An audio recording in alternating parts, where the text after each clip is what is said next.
Gary, first of all, congratulations on winning this month's Cinch League 2 Manager of the Month. You must be delighted with you and your backroom staff with how the season started.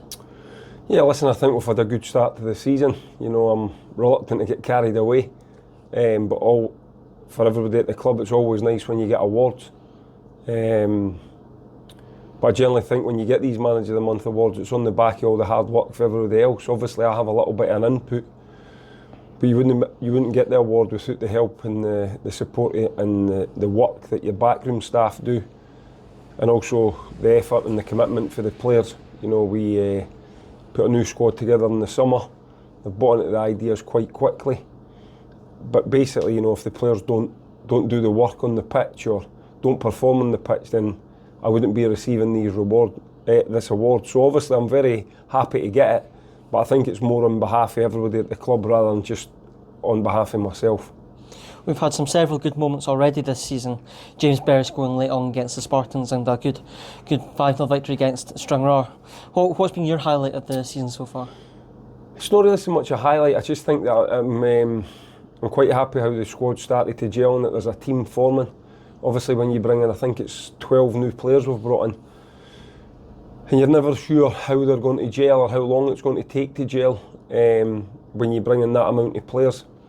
But pre-season was a little bit disruptive because we never really had all our defenders fit at once and we're losing quite a lot of goals. And so you obviously start panicking a little bit, although it's just pre-season.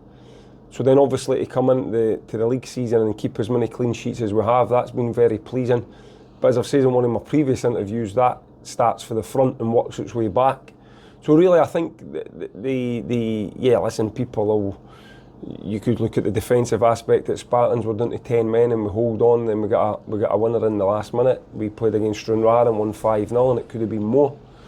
But I think, you know, just the team, how it's forming, and I think in the league games that we have, in the 8 league games so far, we've generally performed to quite a consistent level, and that's pleased me. You know, there has been bits and bobs of games where we've maybe dropped out for 10 or 15 minutes here, or a team's got on top of us, but in the main we've been quite consistent in our performances, and that's very pleasing as well.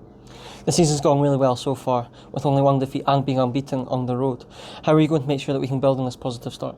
Just keep working hard like we do. You know, I don't let the players get carried away. They'll probably tell you that. I don't let them enjoy it too much. Always get their feet back in the ground and work hard the next again training session after a match day. Because we've not achieved anything. You know, we're 8 games in. We're in a good position.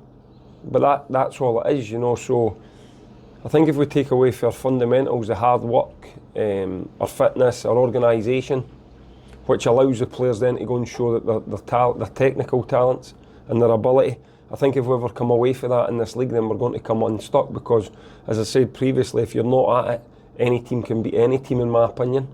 So we just keep working hard. We are still only getting into October.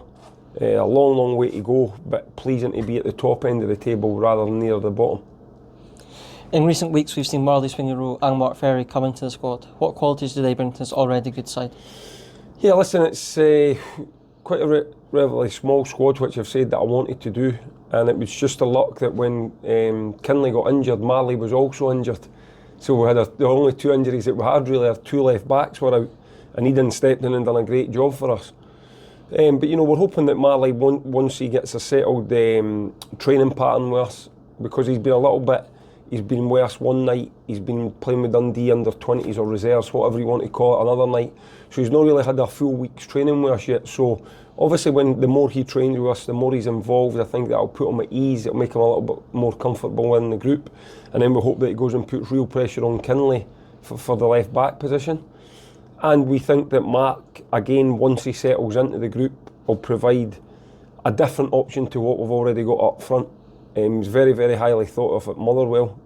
Been in all their first team squads and started a couple of games this season in the cup, and he's been on the bench and came on a couple of times in the league.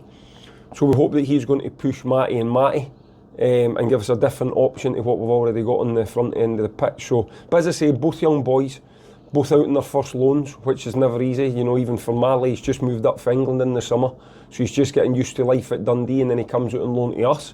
He also doesn't drive just now, Marley, so obviously you have to help him with his trains and getting picked up at stations and stuff like that. So it's not just as easy as a simple loan deal. You know, when you actually examine it, he's just a young boy that's moved away from home, went to Dundee, and quite quickly they've put him out on loan to try and get experience because they feel that'll benefit him. So you've got to factor in all of these things, and sometimes young players will be a real success instantly with a loan, and with other loans it takes a little bit longer, and we need to be prepared for both scenarios. You played over 400 games as a defender yourself. You must be delighted with the defensive record at the start of the season, already beating the clean sheet record for last season. Well, I must have lost 100 games somewhere because I'm sure I played over 500 games. But yeah, listen, the clean sheets are an added bonus, you know, but you'll have some managers who say as long as we score one goal more than the opposition, then we'll win games.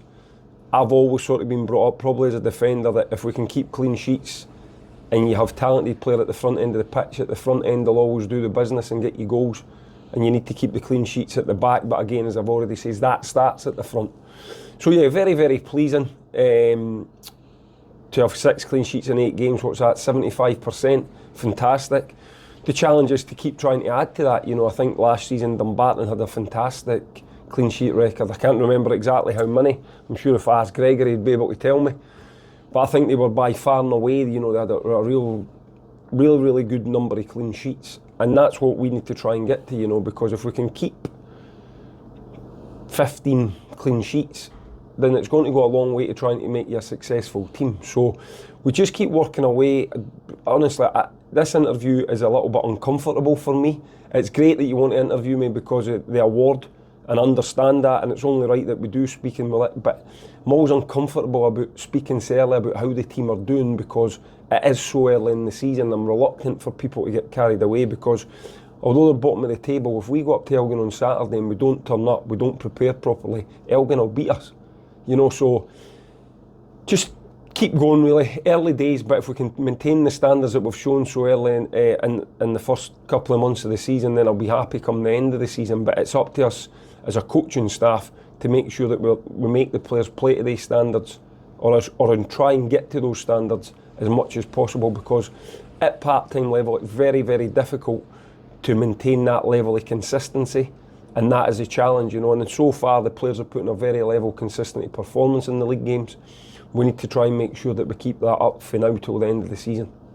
You mentioned them just there. Gregory Buchanan's won this month's Player of the Month in the Cinch League too. He joined in the summer from Dumbarton and you made him captain. Do you feel like he's vindicated that decision? Yeah, 100%. You know, I tried to get him at Queen of the South when I was full-time manager there, and I just couldn't get over the line. And then I went and met him again to try and get him in at Edinburgh City, and again I just couldn't get over the line. But we had another chat in the summer. It helped that George Craig is friendly with Gregor's family, and we met Gregor again and spoke quite early on. Then he wanted to go away and think about things because he obviously was enjoying his time at Dumbarton.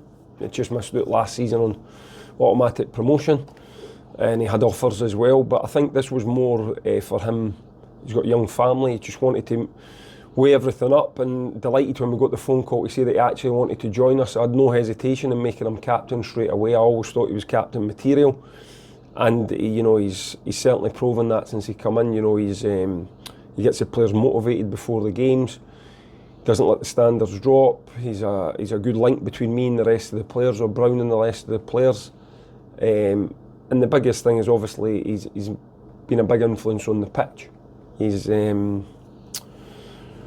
obviously, not having worked with him and only seen him from afar, he's actually a better player than I thought he was. So I'm delighted about that he's actually a better player than I thought he was.